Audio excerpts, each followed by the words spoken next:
Dr. Zakir, how do we admonish a person who does not guard his tongue whilst fasting in the month of Ramadan? Guarding the tongue is very important because many a times, or most of the times, the tongue can cause more damage to a person than whether it be physical torture or whatever it is. Tongue.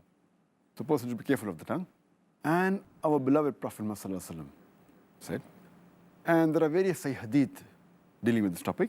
If you read the Hadith of Musannaf Ibn Abi Shayba, volume number 5, in the book of Manners, Hadith number 26490, Ibn Masud, may Allah be pleased with him, he says that by Allah, there is nothing more deserving than the extended control of the tongue.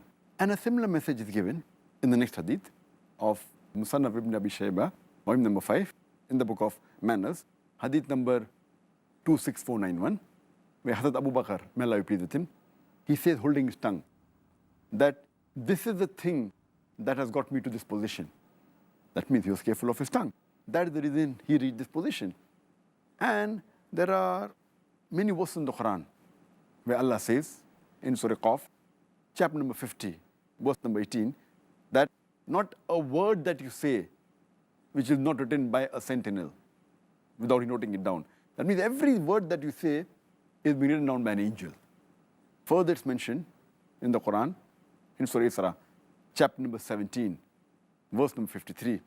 Allah says that say to the believers that they should say things which are best. And Satan, many a time, he sows discord amongst the people, amongst the human beings. And Satan to you is an avowed enemy. So Allah says and guides us in the Quran that if you be careful when you use your tongue. And our beloved Prophet Muhammad said, this hadith mentioned in Sahih Bukhari, volume number 8, hadith number 6484, where a beloved Prophet Muhammad said that a Muslim to another Muslim, he should not harm him by his tongue or his hands. That a Muslim is a person who does not harm the other Muslim by his hand or by his tongue.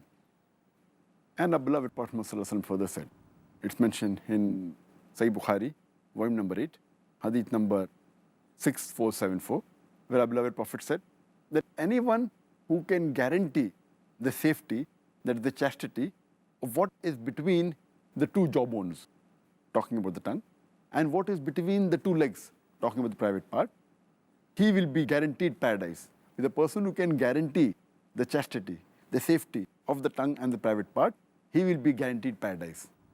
My beloved Prophet, peace be upon him, further said, it's mentioned in Sahih Bukhari, volume number 8, hadith number 6475, that he said that he who believes in Allah and the last day, he should either speak what is good or he should keep quiet. That means when you open your tongue, speak what is good, otherwise keep quiet. And a Prophet also said, as I mentioned in several hadith of Sahih Bukhari, volume number 3, book of fasting, hadith number 1894, hadith number 1904, that fasting is a shield. So fasting helps you to protect and helps you in self-control, and a person should guard his tongue, that is the best for him. Indeed, Dr. Zakir, it seems like these are lessons that we need to take on board all of the time, not just in Ramadan.